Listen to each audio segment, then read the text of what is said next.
Apakah Pak Prabowo setiap kali rapat mingguan itu betah berdampingan dengan seorang yang tidak punya kapasitas di samping dia? Kan itu cemoohan yang berlangsung terus kan. Apakah misalnya Pak Mardani setiap kali masuk ruang sidang, tengok ke sebelah kanan itu ada foto yang menggantung yang seharusnya udah jatuh tuh. Kan itu soalnya. Jadi kita juga mesti ada dalam sikap yang betul-betul nekat untuk mempersoalkan legitimasi dari rejim ini. Saya kan yang kita sebut outlook artinya kita bagian dari upaya untuk menghasilkan kemungkinan. Bukan kita menganalisis kemungkinan itu. Tugas kita adalah menghasilkan kemungkinan, bukan menganalisis kemungkinan itu. Jadi tadi teman dari Kompas pakai istilah apa namanya residu itu. Dan itu mesti dieksplisitkan karena residu itu kalimat yang terlalu teknis kimia itu atau teknis biologi itu, sisa dari penguapan itu namanya residu, bahan yang tidak terkoneksi secara chemistry itu namanya residu. Sebut aja bahwa itu sampah kan, mestinya begitu kan. Jadi sisa-sisa sampah dari rezim sebelumnya itu membuat persepsi tentang kemungkinan kita untuk memasuki tahun yang demokrasi bisa dipulihkan justru batal itu. Jadi soal itu juga soal ekonomi misalnya. Oke, kita mengerti lah semua figur yang dihasilkan, semua outlook yang dibuat. Tetapi ada hal yang seringkali kita abaikan atau selalu kita abaikan. Kalau kita sebut produksi, oke, produksi itu cuma fungsi teknologi.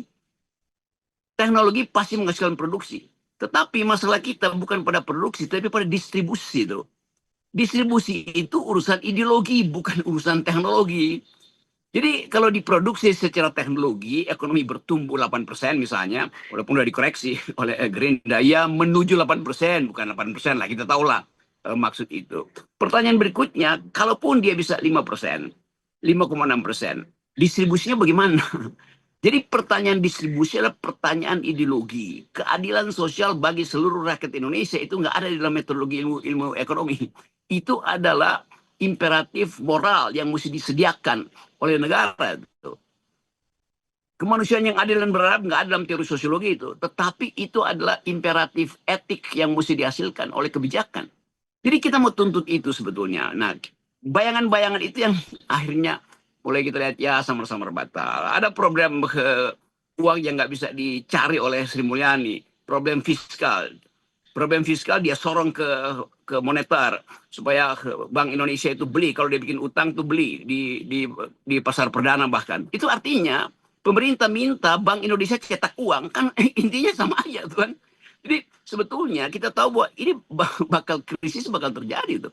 Tetapi sekali lagi betul tadi bahwa memperkuat civil society itu tetap semacam hukum alam lah, nggak ada civil society yang akan mengalah pada political society.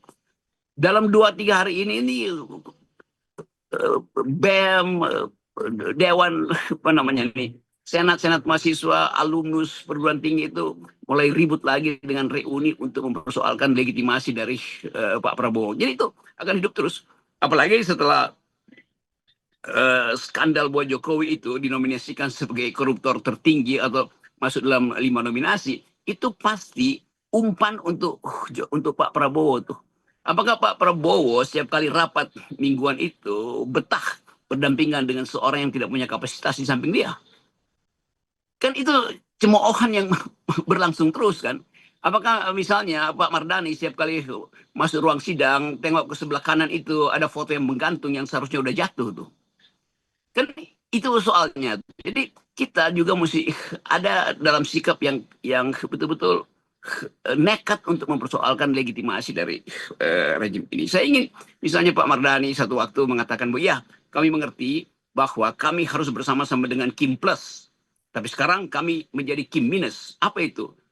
Minus Gibran. Berani nggak? Kan itu mesti juga kalau kita bicara terus-menerus dan tidak ada langkah untuk menerangkan itu, maka masyarakat menganggap ya PKS sebetulnya adalah bagian dari residu itu juga tuh yang terbawa terus. Tapi kalau kita tanya, lihat kamu serius, ya sampah. Akhirnya disebut bahwa PKS juga sampah juga akhirnya kan. Sampah pada siapa? Ya sampah pada upaya untuk membersihkan negeri ini. Jadi kelihatannya itu yang mesti kita lakukan. Semacam benteng moral itu harus betul-betul diterapkan. Dan PKS diminta dari awal karena PKS yang memulai politik dalam bentuk benteng moral, kan itu dasarnya tuh. Jadi walaupun kita berteman dengan Mardani dan kita tahu bahwa Mardani itu minoritas di situ tuh, karena Mardani bukan bukan punya kapasitas untuk jadi debt collector partai, kan nggak begitu tuh.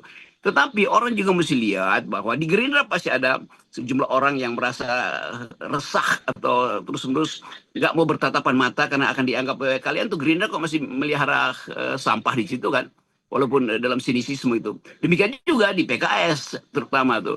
Jadi sekali lagi upaya kita untuk menghasilkan masyarakat yang beradab harus dimulai dengan kenekatan moral, dan hanya dalam kenekatan moral itu social bargain bisa ditempuh lagi tuh. Kita tahu bahwa Prabowo menyimpan siasat, oke.